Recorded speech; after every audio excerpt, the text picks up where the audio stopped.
العلم هو النور الهادي والمفتاح لكل الخير من يرد الله به خيرا. بسم اللہ الرحمن الرحیم. الحمد للہ کفا وسلام علی عبادہ الذین اصطفیٰ. اما بعد، وصلی اللہ علی النبی الکریم. خطوطا باصابع منفرجۃ یبدأ من اصابع الرجل الى الساق. هذا صفة المسح على الوجه المسنون، فلو لم يفرج الأصابع لكن مسح مقدار الواجب جاز، وإن مسح بإصبع واحدة ثم بلها ومسح ثانيا ثم هكذا جاز أيضا، إن مسح كل مرة غير ما مسحه قبل ذلك،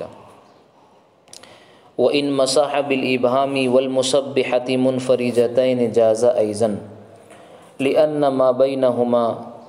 مقدار اصبع اخرى. وسئل عن محمد رحمه الله عن صفة المسح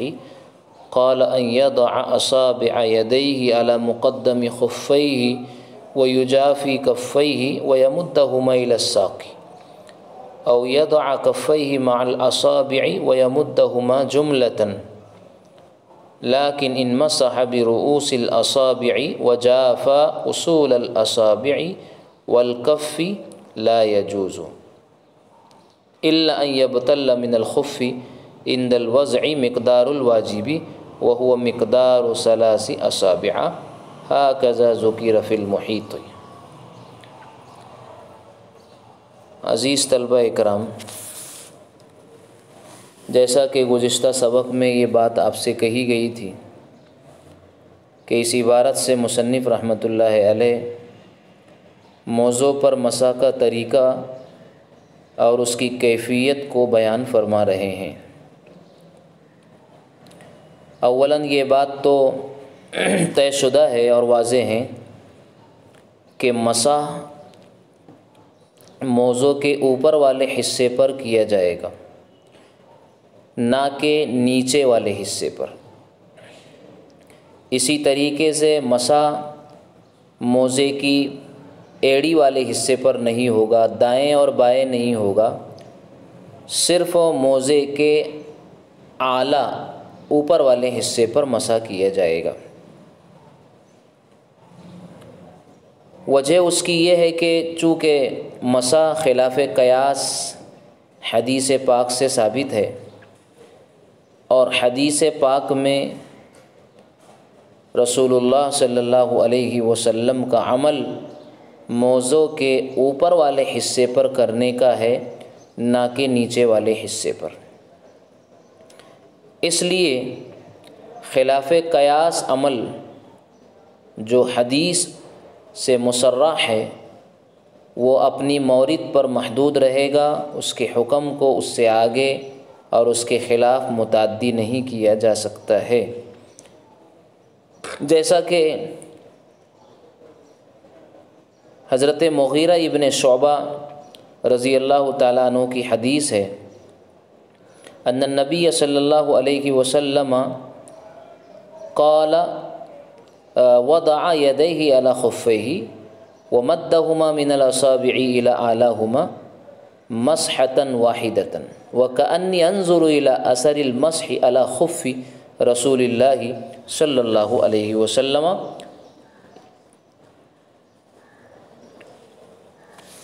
کہ فرماتے ہیں عن المغیرۃ بن شعبۃ قال رأیت رسول اللہ صلی اللہ علیہ وسلم بال ثم جاء حتى توضأ ثم مسح على خفيه ووضع يده اليمنى على خفيه الأيمن ويده اليسرى على خفيه الأيسر ثم مسح أعلاهما مسحة واحدة حتى كأني أنظر إلى أصابع رسول اللہ صلی اللہ علیہ وسلم علی الخفین.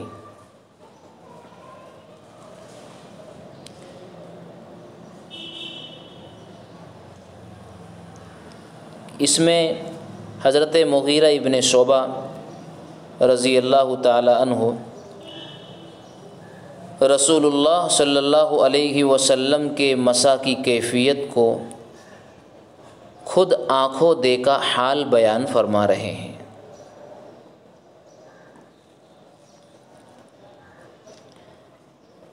جس میں ہمارا استدلال یہ ہے ثم مسح اعلیہما کہ آپ نے اپنے دونوں موزوں کے اوپر والے حصے پر مسح فرمایا،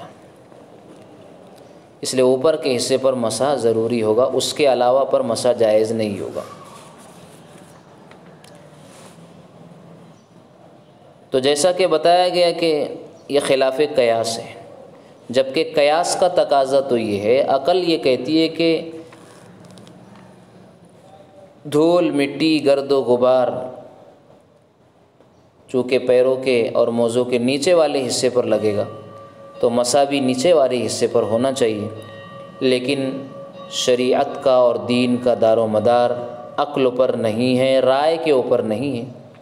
جیسا کہ بہت مشہور قول حضرت علی رضی اللہ تعالیٰ عنہ کا ہے، فرماتے ہیں لو کان الدین بالرأی لکان اسفل الخف اولا بالمسح من اعلاہ، کہ اگر دین کا دار و مدار رائے اور عقل پر اگر ہوتا تو موزے کے نیچے والا حصہ مسح کے لیے زیادہ لائق اور حقدار تھا اس کے اوپر والے حصے کی بنسبت۔ اور خود کہتے ہیں آگے حضرت علی وقد رأیت رسول اللہ صلی اللہ علیہ وسلم یمسح علی ظاہر خفیہ، کہ میں نے خود رسول اللہ صلی اللہ علیہ وسلم کو اپنے موزے کے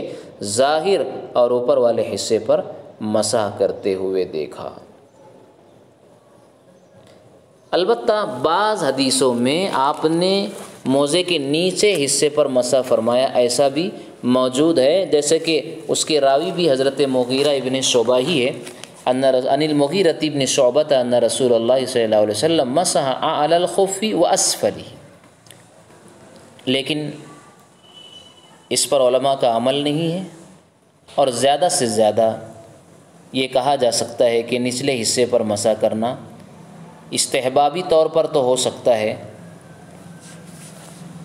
اوپر کے ساتھ نیچے پر بھی اگر مسح کر لے کوئی تو استحبابی طور پر یہ ہو سکتا ہے، لیکن معمول بہا حضرات علماء اور ائمہ کے نزدیک وہ اوپر والے حصے پر مسح کرنا ہے۔ اس میں دوسری بات بیان فرمائی خطوطاً باصابع منفرجۃ یبدأ من اصابع الرجل الی الساق، اس میں انگلی سے شروع کرنا مستحب ہے اصلوں کا اعتبار کرتے ہوئے، یعنی کہنا یہ چاہتے ہیں کہ مسح کی ابتدا پیر کی انگلیوں سے ہوگی، پنڈلی سے نہیں۔ اگر کوئی پنڈلی کی جانب سے ابتدا کرے مسح کرنے کی اور پاؤں کی انگلیوں تک لائے، یعنی اوپر سے نیچے لائے، جبکہ طریقہ مسح یہ بتایا گیا کہ پیر کی انگلیوں پر ہاتھ کی انگلیوں کو رکھا جائے اور اوپر پنڈلی تک کھینچتے ہوئے لایا جائے، لیکن اس کے خلاف اگر کوئی کرے تو مسح ہو جائے گا۔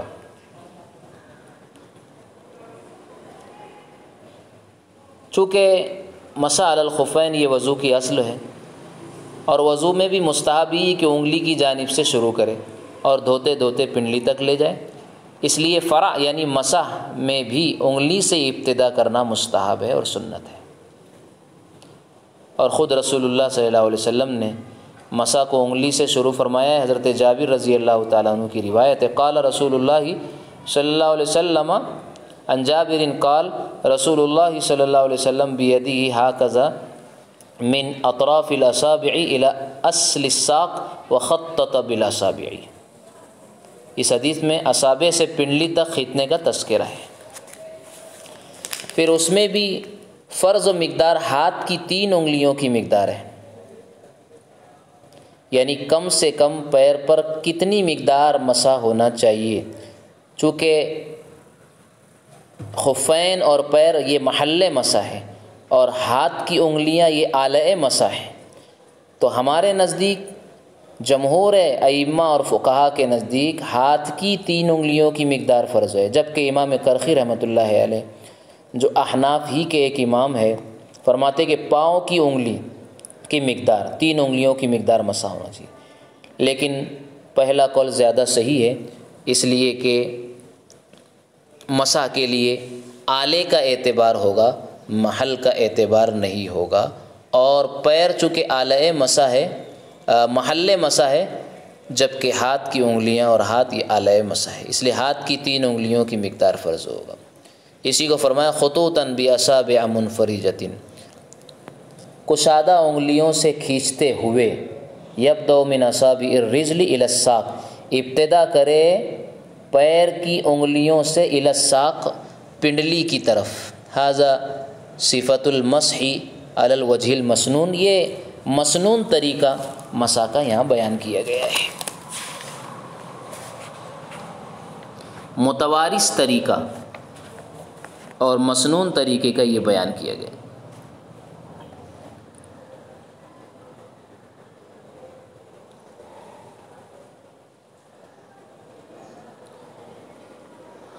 جی آگے بیان فرمایا فلو لم یفرج الاصابع، مسنون کیفیت میں چونکہ انگلیوں کو کشادہ رکھنا ہے، یعنی ہاتھ کی جو انگلیاں ہیں کشادہ طریقے سے رکھنا ہے پیر کی انگلیوں پر، اور خط کھینچتے ہوئے پنڈلی کی طرف لے کر جانا ہے، لیکن اگر اس نے انگلیوں کو کشادہ نہیں رکھا لیکن مسح مقدار الواجب، لیکن واجب مقدار مسح کر لیا تو بھی جائز ہے۔ جو مقدار فرض بتائی گئی ہے 3 انگلیوں کی مقدار، اتنا اگر مسح ہو گیا تو یہ بھی درست ہے، اس لیے کہ یہ کیفیت میں مخالفت ہوئی ہے جو کہ مضر نہیں، کیونکہ کیفیت مقصود بالذات نہیں بلکہ محل مقصود ہے۔ اسی طریقے سے آگے فرمایا وَإِن مَسَحَ بِإِصْبَعٍ وَاحِدَةٍ، ایک انگلی سے مسح کیا جبکہ 3 انگلیوں سے مسح ہونا چاہیے، ثم بلّھا، پھر اس کو تر کیا، ومسح ثانیاً، پھر مسح کیا، ثم ہاکذا، پھر تیسری مرتبہ بھی ایسا کیا، ایک انگلی کو تر کیا پھر پھیرا پیر کے اوپر والے حصے پر موزے کے، جائز ایزن، یہ بھی جائز ہے، لیکن ایک شرط ہے، ان مسح کل مرۃ غیر ما مسحہ، اگر ہر مرتبہ اس نے اس جگہ کے علاوہ پر مسح کیا ہو جو اس سے پہلے کیا تھا، یعنی 3 مرتبہ ایک انگلی کو تر کر کے اس نے مسح کیا ہے تو ہر مرتبہ یہ انگلی الگ الگ جگہ پر مسح کر رہی ہو، الگ الگ محل پر وہ مسح ہو رہا ہو، ایک ہی جگہ پر 3 مرتبہ ایک انگلی سے مسح کیا تو یہ جائز نہیں ہوگا، ہر مرتبہ کی جگہ پیر اور خفین کی الگ الگ ہونا چاہیے، تب تو یہ جائز ہے، اس لیے کہ اس صورت میں بھی مقصود حاصل ہو گیا، اگرچہ کہ کیفیت مسح اور طریقہ مسح کی مخالفت ہو رہی ہے، جو کہ سنت کے خلاف تو لازم آئے گا، البتہ فرض ادا ہو جائے گا۔ اب ایک اور شکل بیان فرما رہے ہیں خلاف سنت یا کیفیت مسح کے خلاف، وَإِن مَسَحَ بِالْإِبْهَامِ وَالْمُسَبِّحَةِ مُنْفَرِجَتَيْنِ جَازَ، ابہام انگوٹھے اور مسبحہ تسبیح والی انگلی سے اگر مسح کیا، دونوں کو کشادہ کر کے پھیلا کر کے، تو یہ بھی جائز ہے، اس لیے کہ لِأَنَّ مَا بَيْنَهُمَا مِقْدَارَ إِصْبَعٍ أُخْرَى، اس لیے کہ ابہام اور مسبحہ انگوٹھے اور تسبیح والی انگلی کے درمیان ایک دوسری انگلی کی جگہ خالی ہوتی ہے، مقدار خالی ہوتی ہے، گویا کہ ان دونوں سے مسح کرنا یہ 3 انگلیوں سے مسح کرنے کے قائم مقام اور جیسا ہے، اس لیے اس صورت میں بھی مسح ہو جائے گا۔ وسئل عن محمد رحمہ اللہ عن صفۃ المسح، امام محمد رحمۃ اللہ علیہ سے مسح کی کیفیت پوچھی گئی تو فرمایا ان یضع اصابع یدیہ علی مقدم خفیہ، کہ اپنے ہاتھ کی انگلیوں کو اپنے موزے کے اگلے حصے پر رکھے، ویجافی کفیہ، اور ہتھیلی کو جدا رکھے، ویمدہما الی الساق، یعنی انگلیوں کو اپنی جڑوں کے ساتھ پیر کے اگلے حصے پر، موزوں کے اگلے حصے پر رکھ کر پنڈلی کی جانب کھینچنا ہے، ہتھیلی جدا رہے، ہتھیلی نہ لگائے، او یضع کفیہ مال اصابع، دوسرا طریقہ بتا دیا، یا یہ کہ ہتھیلیوں کو رکھے انگلیوں کے ساتھ، گویا اب ہاتھوں کی انگلیاں اپنے جڑ کے اور ہتھیلی کے ساتھ خفین کے اگلے حصے پر رکھے، وَيَمُدَّهُمَا جُمْلَةً، اور ایک ساتھ انہیں کھینچے، مجموعتاً جملتاً ایک ساتھ، لیکن ان مسح برؤوس الاصابع وجاف اصول الاصابع والکف لا يجوز، لیکن ایک شکل اس میں درست نہیں ہے کہ اگر اس نے صرف انگلیوں کے سروں سے، اگلے حصے سے، ہاتھ کی انگلیوں کے اگلے اور سروں سے اگر مسح کیا، اور ہاتھوں کی انگلیوں کی جو جڑیں ہیں اصول الاصابع، الکف انگلیوں کا جو پچھلا حصہ ہوتا ہے اس کو جڑ کہتے ہیں، اور ہتھیلی، یہ شامل نہیں کیا خط کھینچتے وقت،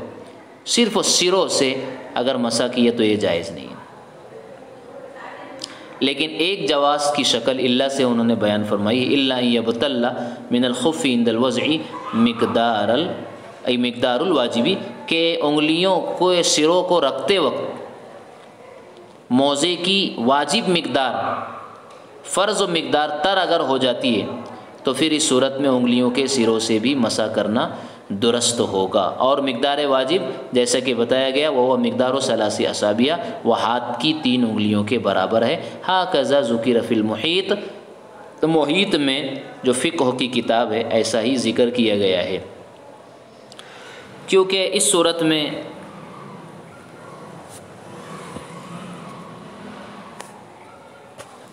مائع مستعمل کا استعمال لازم نہیں آئے گا۔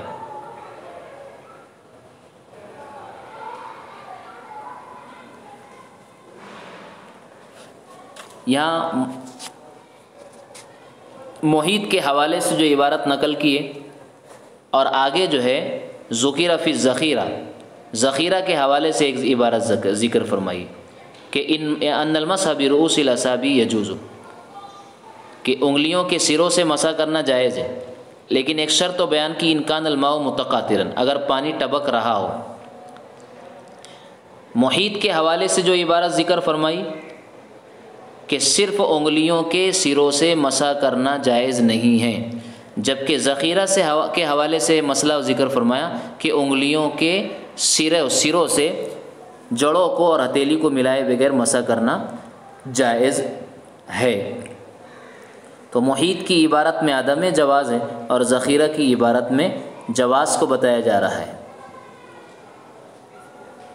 دونوں میں الگ الگ بات ہے۔ لیکن محیط میں یہ بتایا کہ انگلیوں کے ساتھ، سروں کے ساتھ مسح کرنا تب صحیح ہے کہ بقدر واجب تر ہو جائے، اور ذخیرہ میں یہ کہا کہ اگر پانی متقاطر ہو رہا ہو، ٹپک رہا ہے تو جائز ہے۔ بعض حضرات نے ان دونوں عبارتوں میں منافات اور مخالفت کا گمان کیا ہے، حالانکہ اس میں منافات نہیں ہے، مخالفت نہیں ہے، اس لیے کہ انگلیوں کے سروں کے ساتھ مسح کرنا تب جائز ہے کہ تقاطر ہو رہا ہو، یا رکھتے وقت تو قدر واجب تر ہو جائے۔ وجہ اس کی یہ ہے کہ مدار حکم جواز اور عدم جواز کا جو حکم یہ ہے، کا جو مدار ہے وہ یہ ہے کہ مسح کرتے وقت تو اس صورت میں مستعمل تراوٹ سے مسح کرنا لازم نہ آ رہا ہو۔ اگر مستعمل تراوٹ سے مسح کرنا لازم آتا ہو تب تو انگلیوں کے سروں سے مسح کرنا درست نہیں ہوگا، اور یہ جو شرطیں بیان کی گئی کہ پانی متقاطر ہو رہا ہو تب جائز ہے، یا بقدر واجب تر ہو جائے، اس صورت میں مستعمل پانی کا اور مستعمل تراوٹ کا استعمال لازم نہیں آئے گا۔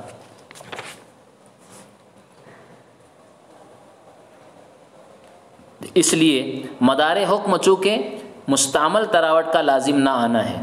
تو پانی اگر متواتر ہوا تو دوبارہ استعمال ہونے والی تراوٹ پہلی تراوٹ سے علاوہ ہوگی۔ البتہ جب ہاتھ رکھ کر اسے اوپر تک لے گئے اور پانی متقاطر نہ ہو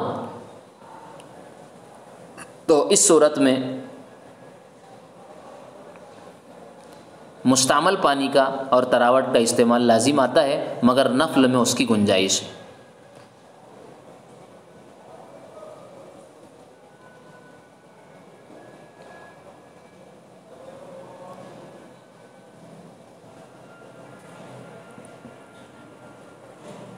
وذکر فی الذخیرۃ ان المسح برؤوس الاصابع یجوز ان کان الماء متقاطرا، یہ ذخیرہ کی عبارت ہے کہ جائز ہے انگلیوں کے سروں سے مسح کرنا اگر پانی متقاطر ہو، لأنه اذا كان الماء متقاطرا فالماء ينزل من اصابعه الى رؤوسها، اس لیے کہ پانی جب ٹبک رہا ہوگا تو پانی اترے گا من اصابعه اس کی انگلیوں سے الى رؤوسها انگلیوں کے سرے کی طرف، یعنی نیچے کی طرف پانی بہے گا. فاذا مد پھر جب وہ اس سے کھینچے گا مسح کے لیے کانو اخذ ماء جدیدا تو گویا کہ اس نے نیا پانی لیا. آگے بیان فرمایا ولو مسح بظاہر الکف جاز لیکن السنۃ بباطنها، اگر اس نے مسح کیا ہتھیلی کے اوپر والے حصے پشت سے یعنی اوپر والے حصے سے تو جائز تو ہے، لیکن السنۃ بباطنها لیکن ہتھیلی کے باطن اور اندر والے حصے سے مسح کرنا یہ سنت ہے. متوارث طریقہ یہی ہے کہ ہتھیلی کے اندر والے اندرونی حصے سے مسح ہوگا نہ کہ بیرونی اور ظاہر والے حصے سے. اس کے باوجود اگر کر لیا تو طریقہ سنت کے خلاف تو ہوا، البتہ چونکہ مقصود حاصل ہو جاتا ہے اس لیے مسح تو ہو جائے گا.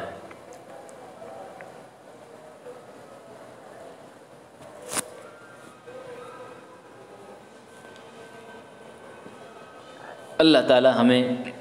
سنتوں کے مطابق مسنون طریقوں پر ہر عمل کو کرنے کی توفیق عطا فرمائے. وما توفیقی الا باللہ. السلام عليكم، لا تنسوا الاعجاب بالفيديو والاشتراك في القناة تشجيعا لنا لنستمر بنشر المزيد ان شاء الله.